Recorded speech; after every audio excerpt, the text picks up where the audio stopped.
Halo, shalom para pecinta bincang-bincang GSKI Gajah Mada. Apa kabar Bapak Ibu, saudara-saudara sekalian? Berjumpa kembali dengan saya, David Kuncoro, yang akan memandu acara bincang-bincang kita kali ini. Bapak Ibu, saudara-saudara sekalian, kali ini saya tidak sendiri. Saya ditemani oleh cici saya yang luar biasa, yang sering juga pasti Bapak Ibu jumpai di acara talkshow kita. Saya sapa dulu, cici saya tersayang, Cilili. Apa kabar Cici? Apa kabar David? Cici Halo. baik-baik Sehat, aja. sehat? Kamu pasti sehat dong. Kamu Sehat, juga kan puji keluarga? Puji Tuhan. Work from home.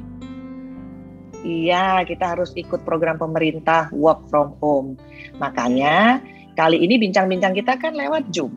Bener kan? Iya, betul. Nah, Iya. biasa kan kita Cici, ketemu muka. Cici tahu nggak kita mau ngomongin apa? Covid kan? Iya. Terus Iya. apa aja? Covid-nya bukan Koko David, Ci. Bukan Koko David. Iya, lu pas banget Koko David. Iya, ini Koko David. Iya. Jadi gini, Ci. Iya, udah ngetop. Iya, jadi kan kita itu di dunia ini itu kan sedang ada wabah pandemi COVID-19. Dan Indonesia itu konon sedang mengalami second wave. Second wave itu membuat angka tertular dan angka kematian meningkat pesat tajam. Ya. Iya, serem banget deh. Makanya nih, kita jadi lewat bincang-bincang ini pengen tahu kita apa informasi terbaru, terupdate dari sumber yang benar-benar kita bisa percaya. Bukan hoax. Ya kan, Ci? Sekarang kan banyak hoax yang bertebaran, ya kan bikin jadi kita pusing. takut. Iya, pusing kita dengar-dengar. Nah, bukannya takut, malah iya. membangkitkan ini. Iya, hal yang negatif. Itu bisa menurunkan Jadi, imun itu. Betul, imunnya jadi turun. Dan sekarang kita kedatangan narasumber yang luar biasa, Ibu Dokter Agni Anastasia, SPKK. Dan Ibu Dokter ini juga ternyata melayani di Diakonia GSKI Pluit. Wah, luar biasa. Orang yang Betul, tepat nih ya. yang kita ajak ngobrol. Jadi pas banget kalau misalnya ngomongin COVID, ada Bu Dokter. Oke. Jadi, gimana, Ci? Jadi, kita langsung sapa aja dokternya, oke? Siap. Shalom dokter. Shalom. Apa kabar? Salam sehat selalu ya dok. Salam sehat, Cilili. Aduh, kami senang banget dokter bisa join hari ini walaupun hanya di Zoom ya dok. Dan dokter pakai APD lengkap ini. Pasti lagi sibuk ya dok. Maklum lagi di rumah sakit, jadi ini salah satu cara untuk kita terhindar dari COVID-19. Betul sekali. Kalau saya dengan David masih di rumah nih dok, jadi kita nggak pakai APD. Dok, sekarang benar-benar sibuk ya dok di second wave ini ya. Pasti dokter menemukan banyak orang yang butuh pertolongan ya dok ya. Untuk saat ini rumah sakit full sih, karena pandemi ini dalam bulan ini ya, ininya positif PCR-nya tinggi. Kalau di grafik sangat tinggi. Memang sih saya bukan bagian paru ataupun bagian penyakit dalam. Tapi karena saya diminta dari GSKI, karena saya salah satu anggota GSKI, untuk bisa membantu jemaat GSKI yang sekarang dalam keadaan banyak keluarga yang mengalami positif, jadi ini kita bantu. Iya, betul dok. Ini sebagai orang awam nih kadang kita bingung dok, karena begitu banyak masukan kan ya. Jadi mulai dari tes aja kita kadang-kadang bingung. Misalkan saya bertemu nih dok sama seorang yang terpapar, terus saya sebaiknya itu kan kadang-kadang kita dikasih tahu ya sama teman gitu, kamu ketemu saya ya kemarin, sorry ya saya ternyata positif. Nah, sebaiknya saya itu ngetesnya tuh berapa hari ya dok setelah saya bertemu dengan dia? Atau saya harus nunggu sampai saya ada gejala itu berapa hari begitu dok? Kalau kita terpapar dengan pasien yang terkonfirmasi positif, sebaiknya kita 5 hari lah idealnya bisa kita periksa, atau kalau ternyata langsung ada gejala sebaiknya diperiksa. Oh begitu. Jadi kalau misalkan saya bertemu tuh, kita kasih contoh aja hari Minggu ya dok ya. Saya ketemu hari Minggu, tapi saya tidak ada gejala, berarti Jumat depannya ya. Minggu, Senin, Selasa, Rabu, Kamis ya dok. Saya udah 5 hari kemudian. Kemudian tes. Atau kalau misalkan saya bertemu hari Minggu, lalu hari Selasa saya sudah berasa nggak enak badan gitu, atau tenggorokan nggak enak, atau sudah mulai demam, itu saya bisa langsung tes ya dok, tanpa menunggu harus 5 hari. Oh iya. Begitu. Kalau tanpa gejala 5 hari, tapi kalau ada gejala secepat mungkin. Nah, terus kalau misalkan biasanya kan saya kalau tidak ada gejala kan harus 5 hari ini dok. Nah, setelah 5 hari itu kan ternyata saya negatif gitu, ya kan? Nah, apakah saya perlu pengulangan dok? Gitu? Karena mungkin aja virusnya itu baru ada di dalam tubuh saya dan baru bereaksi itu sesudah 5 hari itu. Jadi perlu nggak dilakukan pengulangan dalam tes itu setelah 5 hari? Baik, pengulangan itu bisa dilakukan apabila ada keluhan. Oh, jadi misalkan saya tidak ada keluhan ya sudah tidak apa-apa ya. Kan sekarang ini lagi musimnya panik nih dok. Kan orang yang tiap minggu jadi dites dok. Kalau memang dia ada di tempat yang beresiko, nggak apa-apa sih. Misalnya dia pekerjaannya nakes, itu dilakukan tidak apa-apa untuk aware ya. Tapi kalau kayak misalkan kami kan WFH gitu, nggak berjumpa dengan kerumunan atau apa, nggak perlu ya dok ya. Selama tidak ada keluhan dan tidak terpapar dengan pasien yang positif COVID ya. Iya. Virus ini kan bebas. Jadi kalau dia ke rumah sakit atau ke klinik itu lebih rentan untuk terpapar. Tapi kalau drive-thru dia hanya bertemu hanya dengan petugas nakes yang berpakaian APD lengkap. Jadi resiko. Sebenarnya rumah sakit juga kan harusnya sudah berusaha semaksimal mungkin ya dok ya untuk kebersihan dan disinfektan semua ya dok ya. Iya, tapi kemungkinan dia bertemu tapi tetap aja resikonya ada ya dok ya. Bertemu orangnya lebih banyak di rumah sakit daripada drive-thru. Okay. Lebih bagus drive-thru sih. Drive-thru ya. Iya. Memang sekarang sih udah mulai banyak sih dok ya drive-thru itu ya. Iya, di rumah sakit menyediakan pelayanan drive-thru. Oke. Kecuali terus rumah sakit juga ada juga yang tempat tesnya tuh di outdoor gitu ya dok? Iya. Kayak yang di sini dekat Gading Serpong sini juga ada beberapa yang rumah sakit tapi outdoor itu juga lebih menenangkan lah. Betul. Ngomong-ngomong outdoor dok, kalau misalnya itu kan bener nggak sih kalau virus itu nggak tahan dengan panas atau sinar matahari dok? Virus itu lebih berkembang biak dalam ruangan tertutup ya. Jadi benar ya, mungkin dia kalau kena matahari seperti vampir kali ya dok ya, dia meledak gitu ya. Virus itu dia ada di luar di udara ya. Jadi tapi dia bisa nempel juga di handle pintu, di mana aja dia bisa ada di permukaan lah ya. Jadi lebih aman dong ya kalau di luar ya dok ya. Harusnya demikian.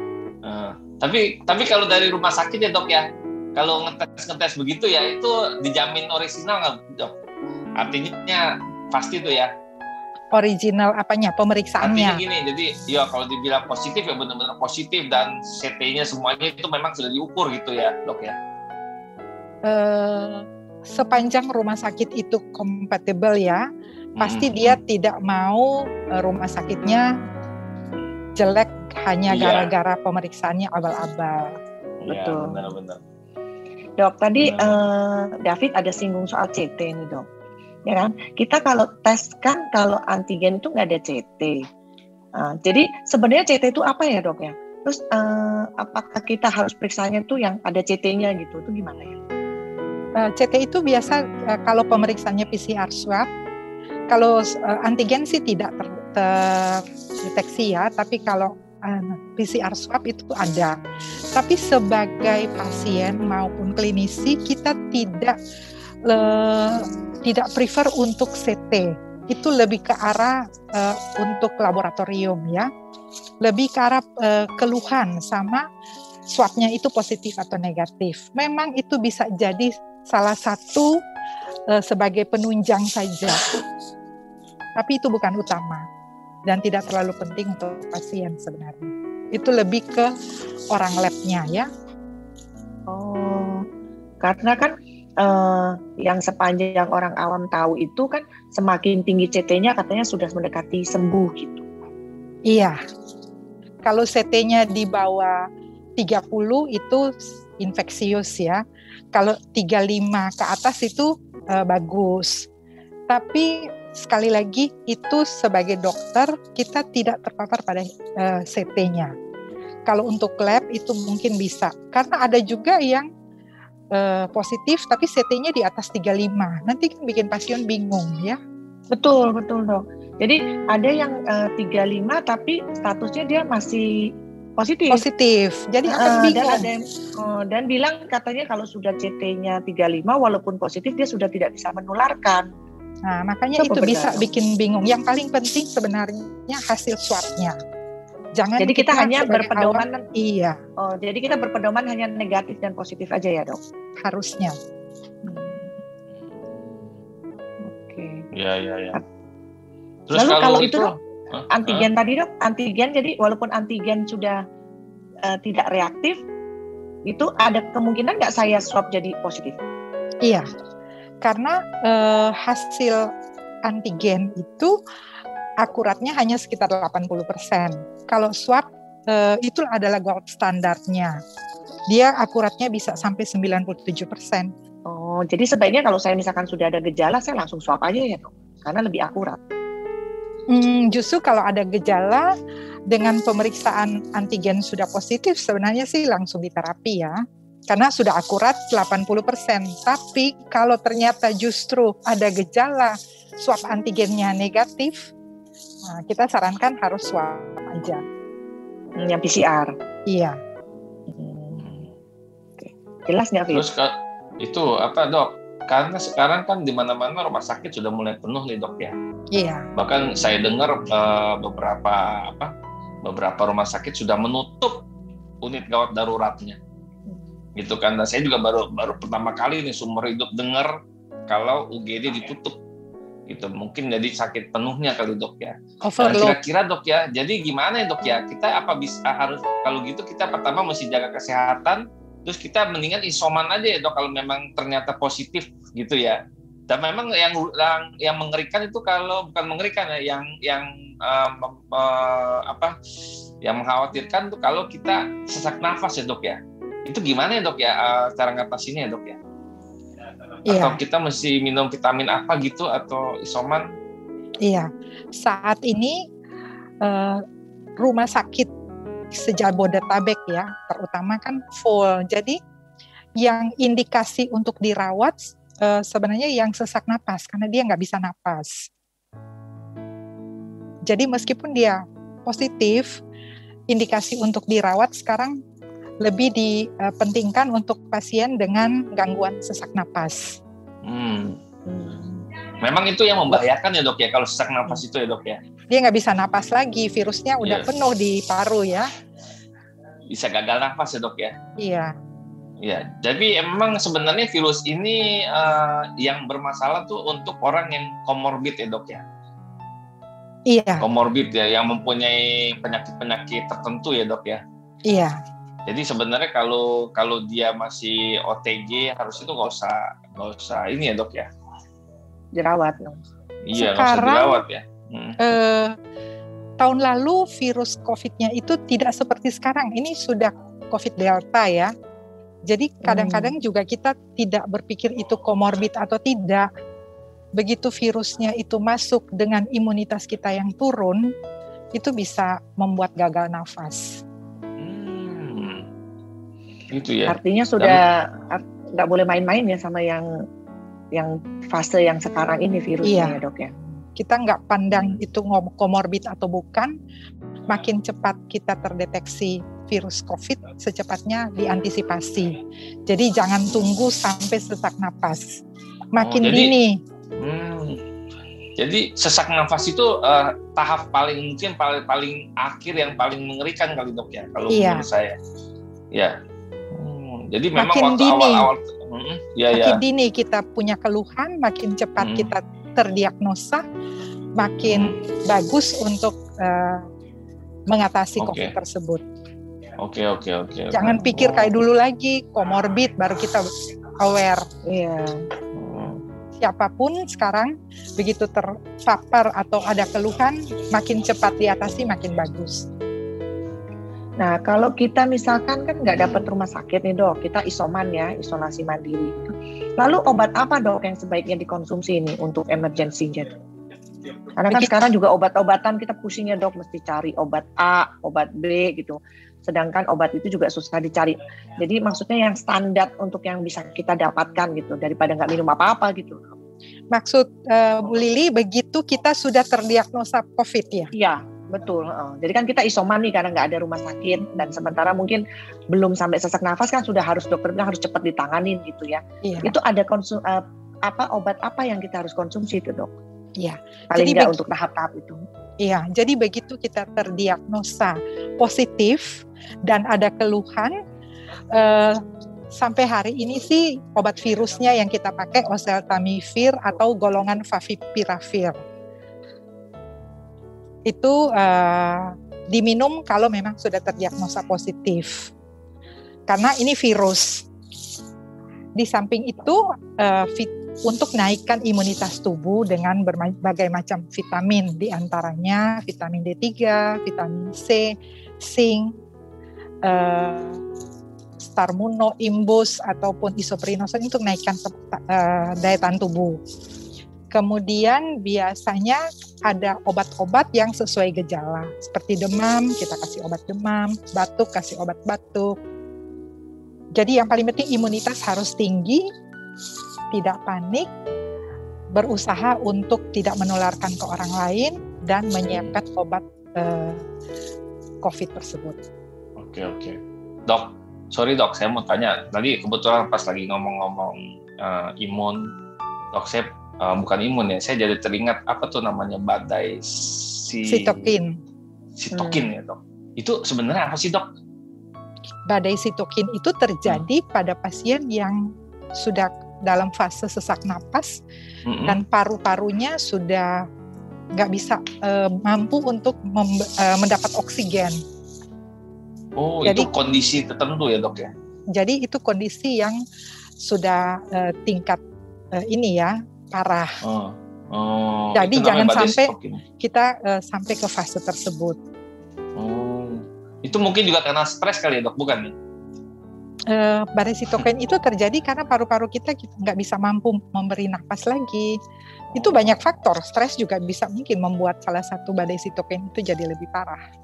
Oke. Terus dok, kalau umpamanya nih, kalau misalnya kita sudah dinyatakan sembuh, ya, terus apa kita harus melakukan PCR lagi dok?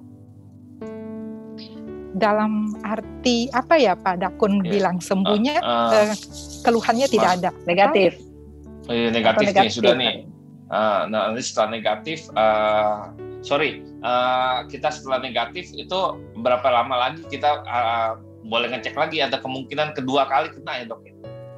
Jadi kalau kita sudah periksa negatif, bisa sampai 2 kali sih periksa untuk memastikan. Ya, perlu ya. Jaraknya dok? 5-10 hari bisa. Gitu ya, untuk meyakinkan ya dok ya. Untuk meyakinkan. Nah biasanya kan seperti yang tadi David bilang tuh dok, kalau misalkan kita sakit terus setelah dikasih pengobatan lalu tes PCR lagi negatif, kan dokter bilang bolehlah diulangi lagi ya 10 hari. Tapi maksud saya untuk setelah tes negatif dia boleh bergabung dengan keluarga nggak gitu dok? Karena biasa kalau isoman kan sudah pasti kita pisahkan kan.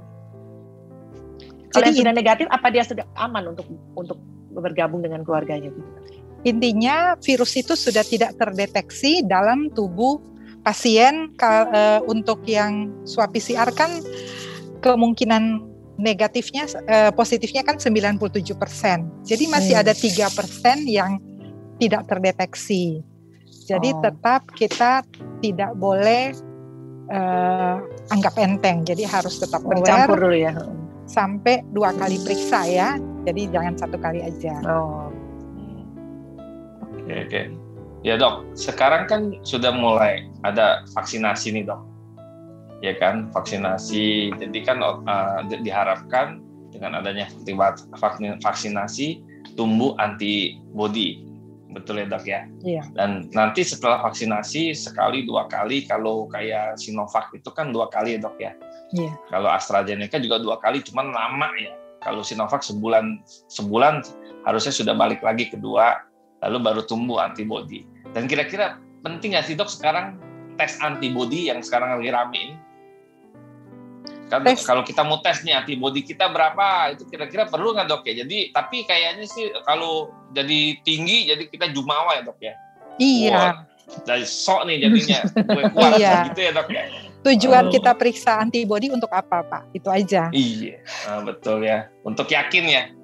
Tidak akurat ya, tidak terlalu ini ya. Oh iya betul. Jadi prinsipnya ya udah, yang penting sudah. Tapi prinsipnya vaksin pun bukan jaminan ya dok ya, tidak terpapar lagi dok ya. Karena vaksin itu kan tidak 100%.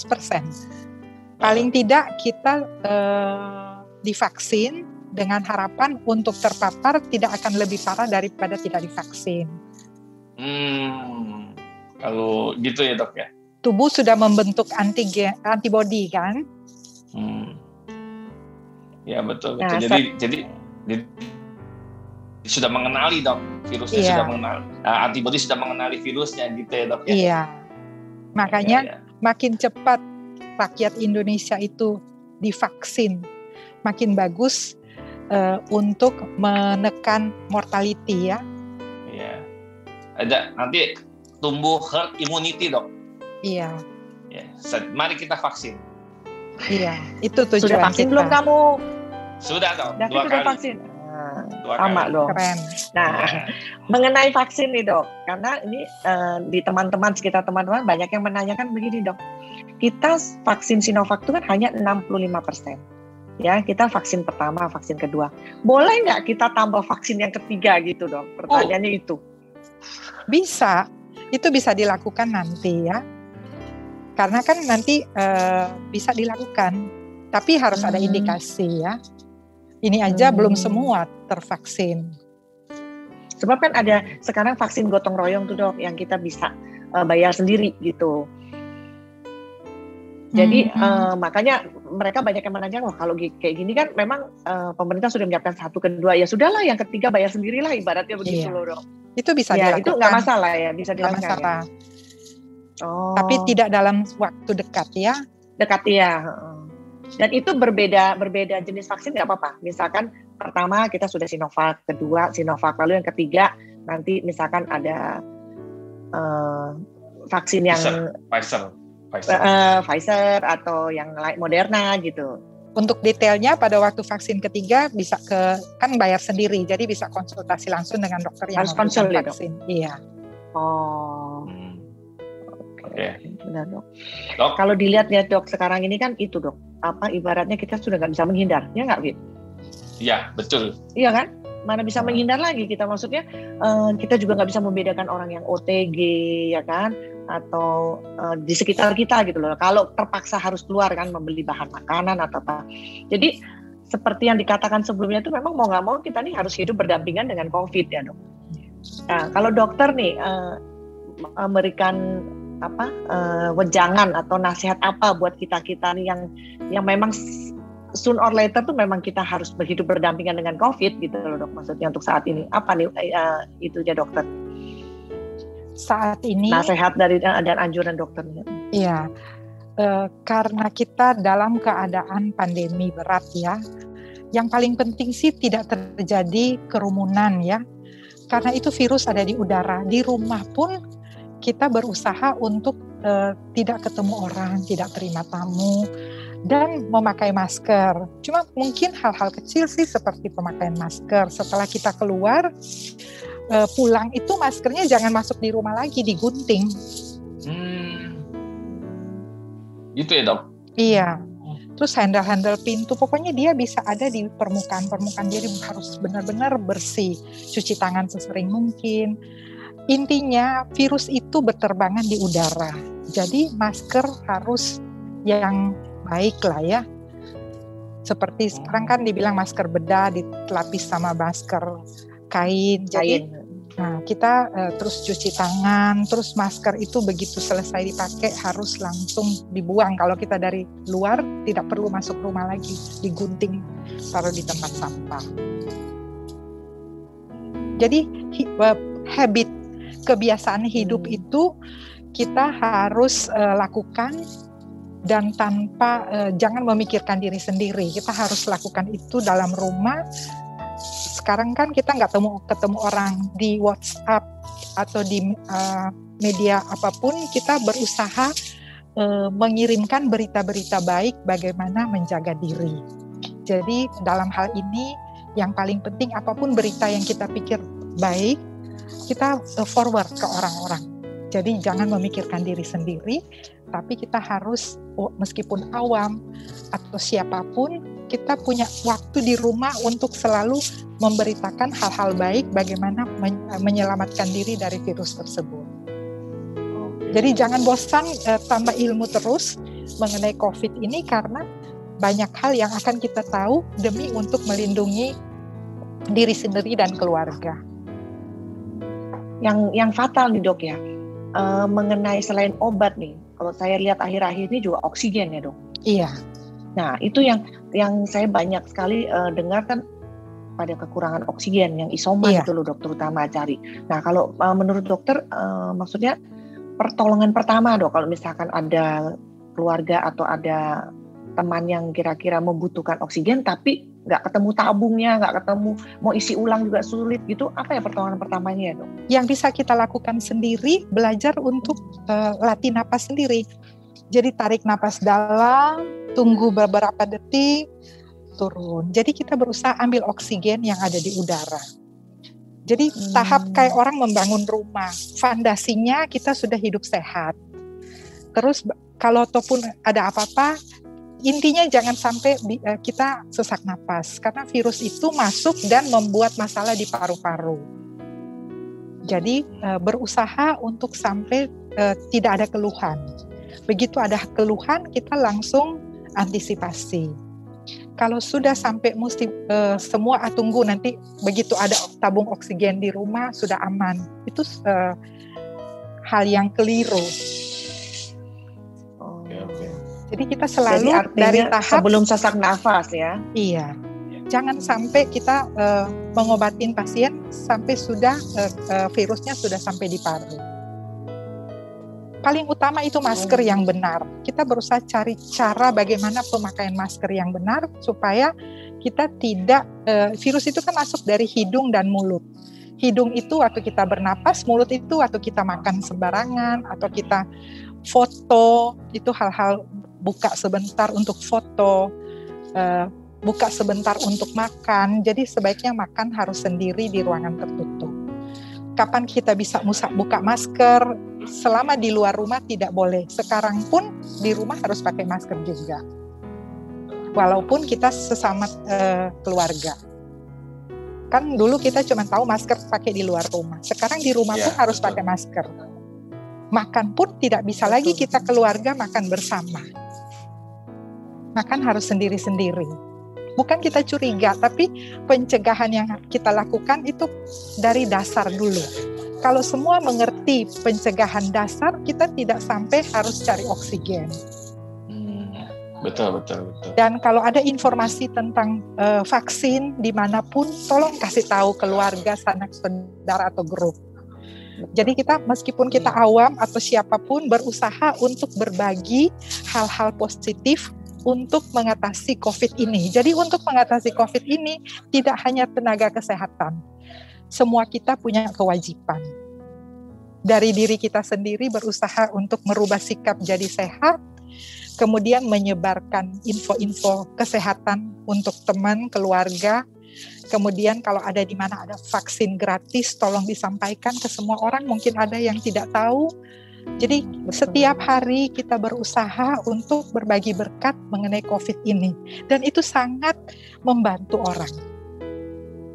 Jadi tugas kami nakes mungkin hanya sampai bantu cari obat, cari rumah sakit. Tapi awam itu sangat berperan sebenarnya untuk mengatasi orang pakai masker. Cara pakai masker yang baik. Di rumah pun tetap pakai masker. Ada berita di mana ada vaksin yang gratis dikasih tahu. Jadi dengan di rumah kita punya WhatsApp aja kita bisa membantu orang. Betul. Lalu ini dok yang terakhir ya mengenai obat nih dok. Kan sekarang kan yang beredar juga banyak obat-obat dari China ya dok ya, yang herbal gitu. Itu maksudnya boleh kita konsumsi atau enggak ya dok ya? Kalau punya dokter keluarga atau punya keluarga dokter lebih baik tanya daripada kita makan obat malah ginjal yang rusak. Nah itu yang takut dok. Iya, kan kita semua pastilah punya, misalnya di community gereja, community apa saja pasti ada yang punya keluarga tenaga kesehatan. Itu lebih baik kita tanya dulu daripada kita bom obat. Vitamin pun kita, yang penting sih imunitas tubuh. Imunitas tubuh itu bisa dari makanan yang kita makan, tidur yang cukup, tidak stres, jemur pagi, olahraga, itu hal-hal yang tidak keluar uang. Jangan berita-berita di WhatsApp itu kita sadur, akhirnya semua orang yang perlu obat yang itu sudah disimpan sama orang-orang yang sehat. Iya, betul dok. Jadi orang Karena yang sakit panik. jadi butuh, jadi nggak ada obat. Iya. Oksigen, tabung oksigen udah dibeli orang rumahan, rumah sakit jadi terbatas. Jadi hal-hal seperti ini harus kita sosialisasikan di media WhatsApp. Sekarang kan dari rumah kita bisa berbagi semua yang baik. Jadi ini bukan petugas tenaga kesehatan lagi, tapi sudah tugas semua kita. Karena di sekitar kita, tetangga kita, keluarga kita, dimanapun harus tahu bagaimana cara terhindar dari COVID ini. Karena Pak Erastus kan mengajar kita bagaimana bisa menabur yang baik. Ini salah satu cara yang kita bisa lakukan. Dengan harapan semua GSKI bisa terhindar dari masalah ini. Amin. Ya. Betul. Okay. Aduh, kita bersyukur sekali loh bisa bincang-bincang sama dokter sore hari ini ya. Aduh, banyak sekali yang kita dapat dok yang sebenarnya mungkin kita sudah pernah dengar tapi dengar yang salah ya Fit ya. Iya. Gitu. Ya betul. Diharapkan dengan hal ini kita mulai dari diri sendiri untuk memultiplikasi sederhana sebenarnya, dari mulai kita hidup sehat, tidur cukup, berbagi hal-hal yang positif, pakai masker, olahraga, jemur pagi, kapan di mana ada tempat vaksin yang gratis, apa hal-hal ini kita bisa memuliakan Tuhan. Seperti yang Pak Eras ajarkan, kita bisa di mana aja menyenangkan Tuhan. Dan ini kesempatan yang paling baik untuk kita Jemaat GSKI memberitakan tentang kalau kita bisa membuat orang jadi tahu bagaimana terhindar dari COVID, itu salah satu cara Tuhan membuat kita jadi sehat. Setuju dok. Ya betul dok, setuju sekali. Luar biasa. Terima kasih sekali untuk dokter dan waktunya. Terima kasih dokter. Saya tahu nih dokter sebelum berjumpa di Zoom juga sudah sibuk ya dok. Sudah mau meluangkan waktu sampai di rumah sakit aja dokter masih mau nge-Zoom dengan kami. Dan maafkan kami dok, sangat membantu. Gak apa-apa, saya karena di rumah sakit, jadi saya berpakaian seperti ini. Saya sih berharap semua jemaat GSKI bisa terhindar dari COVID dengan kita berbagi hal-hal yang kita tahu dan kita bisa memakai waktu yang Tuhan berikan ini dengan saling berbagi hal-hal yang baik. Amin. Sekali lagi terima kasih dokter buat waktunya. Kiranya apapun yang dokter sampaikan ini saya yakin sekali sangat berguna buat seluruh pecinta acara bincang-bincang GSKI Gajah Mada ini ya dok. Terima kasih waktunya, dan saya rasa saya bisa kembali menyampaikan apa yang dokter sampaikan, yaitu sebaiknya mencegah daripada mengobati. Kesimpulannya begitu ya dok, dari semua yang dokter sampaikan itu sebaiknya mencegah daripada mengobati. Artinya kita juga harus mengikuti protokol, juga harus patuh dan taat terhadap program pemerintah seperti sekarang ya PPKM ya Fit ya, betul ya? Ya betul. Nah, jadi kesemuanya itu ya disiplin. Tujuannya cuma satu, harus mencegah daripada mengobati, karena kondisi yang sekarang dengan kesulitan mencari obat, oksigen dan lain-lain itu akibat daripada mengobati ya dok. Iya. Oke. Jangan sampai tahap mengobati. Terima kasih. Pencegahan. Iya betul dok. Iya. Terima kasih sekali lagi. Saya Lili dan David mengucapkan terima kasih untuk dokter dan juga para pecinta acara bincang-bincang GSKI Gajah Mada. Kita akhiri Zoom kita malam hari ini, kiranya bisa sangat berguna dan kita harus membagi baik melalui WA maupun apapun kepada sahabat-sahabat dan semua yang kita kenal. Terima kasih, Tuhan Yesus memberkati. Amin.